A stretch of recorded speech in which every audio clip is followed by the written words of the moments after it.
매달 통장에 꼬박꼬박 꽂히는 수백만 원의 배당금만 믿고 은퇴했다가 갑자기 날아온 고지서 한 장에 피눈물을 흘리는 사람들이 속출하고 있습니다. 열심히 모은 돈 10억 원을 투자해서 매달 당당하게 은퇴 생활을 즐기려던 꿈이 한순간에 악몽으로 바뀌는 이유가 무엇일까요? 그것은 바로 우리가 미처 계산하지 못했던 세금과 건강보험료라는 치명적인 덫이 숨어있기 때문입니다. 대부분의 은퇴자들은 표면적으로 보이는 연 8%라는 높은 배당 수익률에만 환호합니다. 내가 가진 자산을 불려줄 최적의 수단이라고 철석같이 믿고 전 재산을 밀어넣고는 합니다. 하지만 진짜 무서운 현실은 그 화려한 숫자 뒤에 철저하게 가려져 있습니다.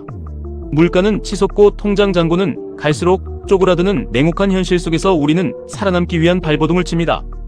평생을 바쳐 일궈낸 자산이 은퇴 후에도 알아서 돈을 벌어다 주기를 간절히 바라는 마음은 누구나 똑같을 것입니다. 국민연금만으로는 도저히 노후 생활비 감당이 안 되니 너도 나도 월배당 상품을 찾아 헤매는 구조적인 위기에 직면해 있습니다. 실제로 주변을 둘러보면 대기업을 퇴직하고 받은 위로금과 살던 집을 줄여 마련한 돈으로 큰 자금을 굴리는 분들이 정말 많습니다. 실제 사례를 하나 말씀드리겠습니다. 평생을 직장에서 바치고 은퇴한 60대 초반의 김 씨는 자산 10억 원을 한 월배당 ETF에 전부 투자했습니다. 연 8%의 수익률을 기대했으니 매달 660만 원에 달하는 거금이 통장에 찍혔고 초기 몇 달은 세상 부러울 것이 없었습니다. 매달 들어오는 돈으로 손주들 용돈도 주고 아내와 해외여행을 다니며 여유로운 은퇴 생활을 만끽했습니다. 그런데 정확히 1년이 지나고 다음 해가 되자 상상도 못했던 일들이 연쇄적으로 터지기 시작했습니다. 5월이 되자 종합소득세 신고를 하라는 무시무시한 고지서가 날아왔고 수백만 원의 세금을 한 번에 토해내야 했습니다. 그게 끝이 아니었습니다.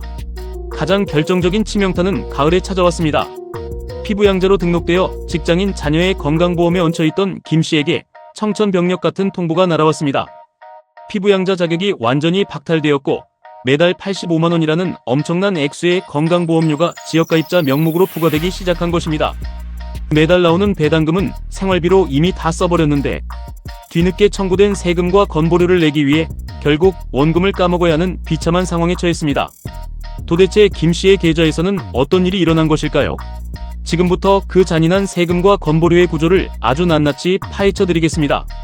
첫 번째로 마주하는 벽은 바로 미국 원천세의 15%입니다. 해외 시장에 상장된 미국 ETF에 투자하는 경우 분배금이 지급될 때 미국 정부에서 15%를 먼저 떼고 우리 계좌에 입금해줍니다. 이것은 우리가 인지하기도 전에 이미 수익에서 차감되는 숨은 비용입니다. 두 번째는 바로 종합소득세의 공포입니다.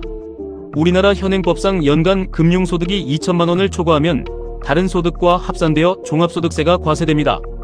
10억 원을 투자해 연 8천만 원의 수익을 올린 김 씨는 이 기준을 아주 가볍게 넘겨버렸습니다. 그 결과 다음해 5월에 약 728만 원이라는 엄청난 종합소득세를 고스란히 납부해야만 했던 것입니다.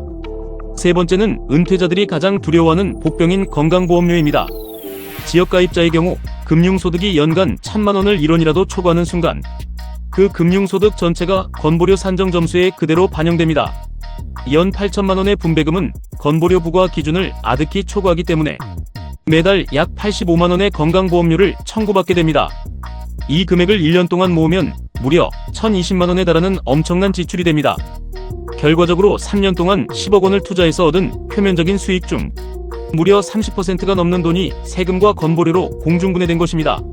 내가 분명 10억 원을 굴려서 큰 돈을 벌었다고 생각했는데 내 손에 남는 실질 수익은 70% 수준에 불과한 셈입니다. 그런데 여기서 정말 중요한 사실이 있습니다. 건강보험료 부과 체계에는 은퇴자들을 파멸로 이끄는 교묘한 시간 지뢰가 숨어 있습니다. 우리가 5월에 종합소득세를 신고하면 그 데이터가 건강보험공단으로 이관되어 처리되는데 오랜 시간이 걸립니다. 그 때문에 올해 받은 배당금에 대한 건보료는 무려 1년 반이 지난 내년 11월에야 비로소 청구되기 시작합니다. 이미 돈을 다 쓰고 기억 속에서 잊혀질 때쯤 갑자기 거액의 청구서가 집으로 배달되는 무서운 시차가 존재한다는 뜻입니다. 게다가 금융소득이 1,000만 원에서 단 1원만 초과해도 전체 금액에 대해 전액과세가 이루어집니다. 동시에 평생 유지될 줄 알았던 자녀의 직장, 피부양자 자격마저 무자비하게 박탈당하고 지역가입자로 강제 전환됩니다. 많은 투자자가 머리로는 세금이 무섭다는 것을 알면서도 설마 나한테 그런 일이 일어나겠냐며 방치하곤 합니다. 당장 눈앞에 찍히는 달콤한 배당금에 눈이 멀어 행동을 미루다가 결국 소중한 자산을 빼앗기는 우를 범합니다. 대중이 움직이는 방향대로 아무 생각 없이 군중 심리에 휩쓸려 일반 계좌로 투자하는 행위는 스스로 불 속으로 뛰어드는 것과 다름없습니다. 그렇다면 우리는 이 잔인한 자본시장에서 어떻게 자산을 지키고 실질 수익을 극대화할 수 있을까요? 그 확실한 생존 치트키는 바로 연금저축과 IRP 계좌를 적극적으로 활용하는 것입니다. 동일한 ETF에 투자하더라도 계좌의 옷을 무엇으로 입히느냐에 따라 결과는 하늘과 땅 차이로 벌어집니다. 연금 계좌를 활용하면 매달 부과되던 85만원의 건강보험료 부담이 완벽하게 제로가 됩니다. 현행 제도상 연금저축이나 IRP를 통해 수령하는 연금소득에는 건강보험료가 부과되지 않기 때문입니다. 또한 55세 이후에 연금 형태로 돈을 수령하게 되면 일반 계좌의 배당소득세율인 15.4%보다 훨씬 낮은 3.3%에서 5.5%의 저율 과세가 적용됩니다. 절반도 안 되는 세금만 내고 내 소중한 자산을 온전히 지켜낼 수 있는 엄청난 마법이 일어나는 것입니다. 물론 연금 계좌를 운영할 때도 반드시 주의 깊게 살펴야 할 제한사항들이 존재합니다. 현행 기준에 따르면 연금 계좌에서 해외 ETF에 투자할 때 미국 원천세의 15%가 먼저 부과될 수 있습니다. 하지만 외국 납부 세액공제를 통해 이중과세 문제를 합리적으로 해결할 수 있는 보완책이 마련되어 있으니 너무 걱정하실 필요는 없습니다. 또한 연간 연금 수령액이 1,500만원을 초과하게 되면 종합과세 대상이 될 수 있으므로 이때는 반드시 종합분리과세를 선택하는 영리한 전략이 필요합니다. 여기서 또 하나 기억하셔야 할 핵심 분기점은 바로 미국 상장 ETF와 국내 상장 해외형 ETF의 차이입니다. 미국 시장에 직접 상장된 ETF는 매매 차익이 양도소득세로 분류되어 연간 250만원 공제 후 22%로 깔끔하게 분리과세됩니다. 이 말은 아무리 큰 수익을 올려도 내 종합소득세에 합산되지 않는다는 아주 강력한 장점이 있습니다. 반면 국내에 상장된 해외형 ETF를 일반 계좌에서 거래하면 매매 차익까지 전부 금융소득으로 잡혀 종합소득세 폭탄의 주범이 될 수 있습니다. 자산 규모가 크고 굴리는 돈이 많을수록 이 작은 차이가 은퇴 후 삶의 질을 바꾸는 결정적인 갈림길이 됩니다. 결국 실질 수익이라는 것은 내가 단순히 시장에서 얼마를 벌었느냐로 결정되는 것이 결코 아닙니다. 내가 어떤 법적 테두리와 어떤 계좌 구조 속에서 자금을 정교하게 움직이느냐에 따라 완전히 달라집니다. 전업주부처럼 다른 소득이 전혀 없는 분들은 배당소득세율이 비교적 낮게 체감되어 타격이 적을 수 있습니다.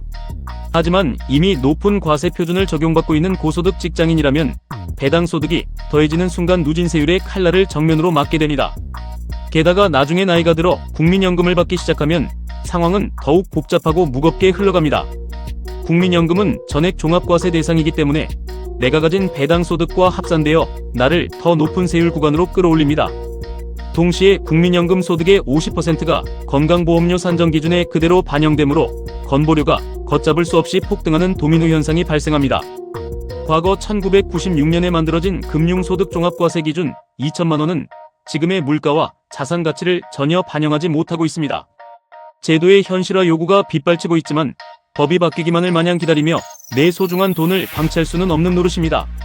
국내 고배당 기업에 대한 분리과세 특례 제도가 시행된다고 해도 이는 철저하게 국내 기업에만 해당할 뿐 우리가 좋아하는 미국 배당 ETF에는 아무런 혜택이 없습니다.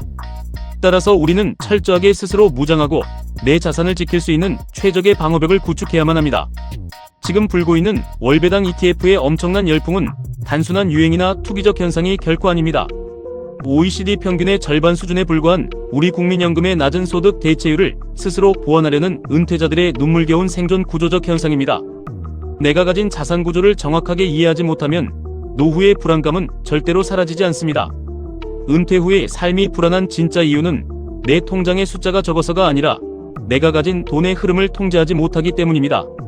지금 당장 여러분이 어떤 계좌에 어떤 조건으로 소중한 자산을 투자하고 있는지 냉정하게 점검해 보셔야 합니다. 더 늦기 전에 나에게 맞는 최적의 절세 계좌를 선택하고 영리한 투자 전략을 실행에 옮기시기 바랍니다. 오늘 영상이 여러분의 소중한 노후 자산을 지키는 유익한 나침반이 되었기를 바랍니다. 영상이 도움되셨다면 구독과 좋아요, 그리고 알림 설정까지 꼭 부탁드립니다. 여러분의 성공적인 은퇴 투자와 자산 관리를 언제나 응원하겠습니다. 끝까지 시청해주셔서 감사합니다.